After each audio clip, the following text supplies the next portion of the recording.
When people talk about the villains of the Testaments, the conversation usually starts with Aunt Lydia. Others point to other commanders, Aunt Vidala, or even the Eyes. But what if the real monster has been hiding in plain sight this entire time? What if the most dangerous person in Gilead isn't the one shouting orders or punishing handmaids? What if it's the man sitting quietly at the top of the system, making decisions that determine who lives, who dies, and who gets married before they're even old enough to understand what marriage means? I'm talking about Commander Judd. The show has been dropping subtle clues that Judd isn't just another commander. He represents the very heart of Gilead's cruelty. While other characters enforce the rules, Judd is one of the people responsible for creating them. And if Season 2 follows the path that's been building all season, there's every reason to believe Commander Judd will emerge as the biggest obstacle standing between June, Agnes, Daisy, Aunt Lydia, and the future of Gilead itself. So today, let's break down why Commander Judd may be the true villain of the Testaments, why his calm demeanor makes him even more dangerous, and why his downfall could become the single biggest turning point in the story. One of the smartest things the Testaments does is avoid making every villain loud and violent. Instead, it shows that the people with the greatest power often appear calm, collected, and completely reasonable. Commander Judd fits that description perfectly. Unlike some of the more emotional commanders, Judd rarely loses control. He doesn't need to. He understands that real authority isn't about shouting. It's about making decisions that everyone else is forced to obey.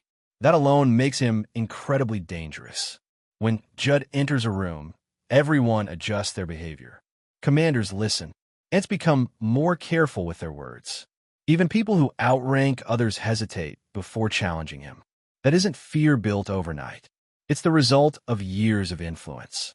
One thing that's easy to overlook is that Judd doesn't simply react to problems. He plans for them.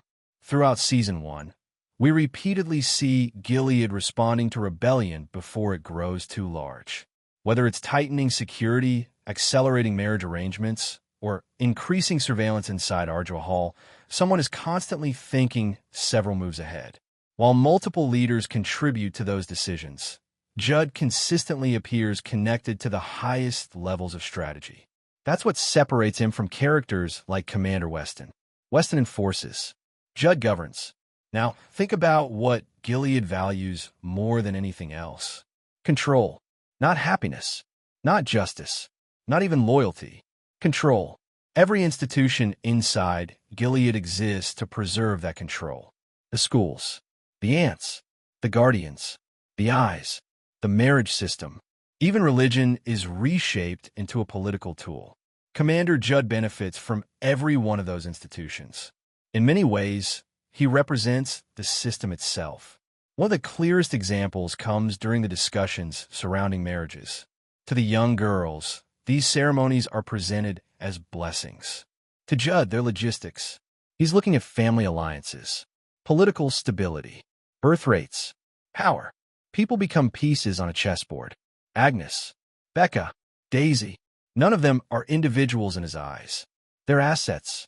That's perhaps the darkest part of his character. He doesn't need to hate anyone personally. He simply stops seeing people as human beings.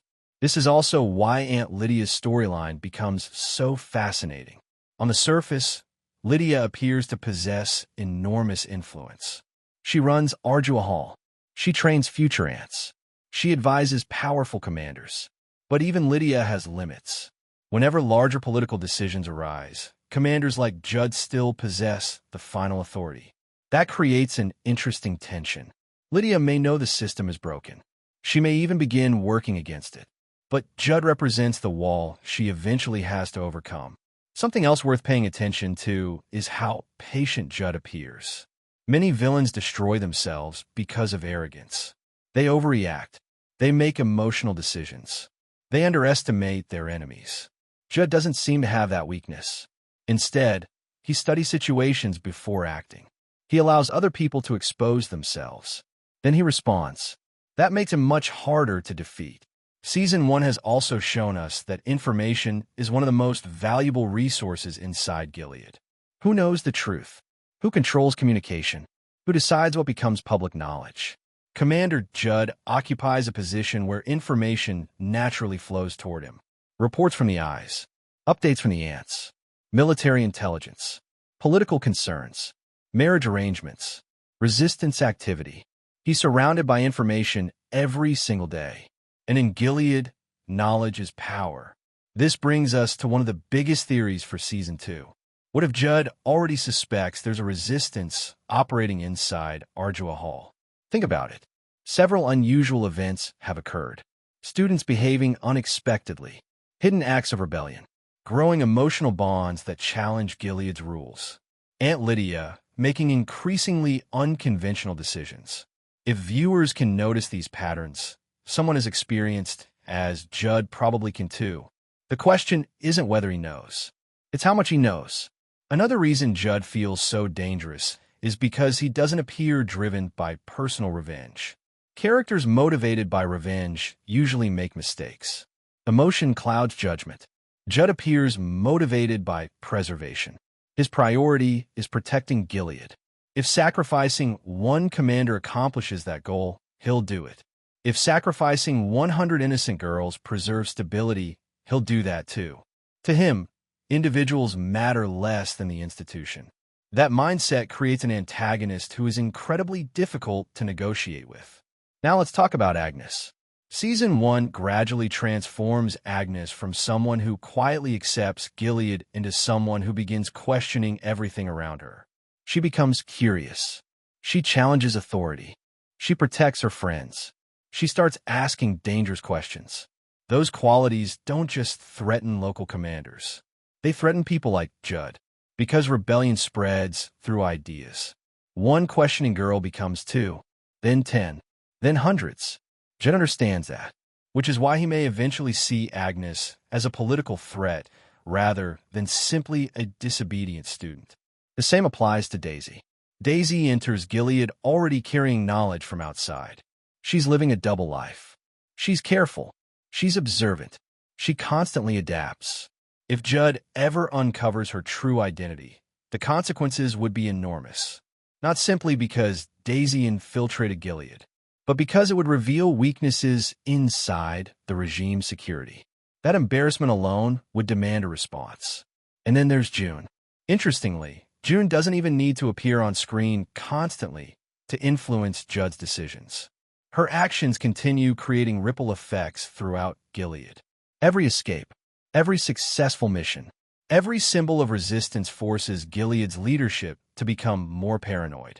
Commander Judd likely understands that defeating individuals isn't enough anymore. He needs to destroy hope itself. That's a much bigger objective. Another interesting possibility is that Judd and Aunt Lydia may eventually become ideological opponents. Not because Lydia suddenly becomes innocent. She isn't. She helped build this system. But Lydia increasingly recognizes its corruption. She begins seeing innocent girls paying the price for powerful men's decisions. Judd, however, may never reach that realization. He could remain convinced that preserving Gilead justifies every sacrifice. That philosophical divide could become one of Season 2's strongest conflicts. There's also a practical reason Judd could become the final obstacle.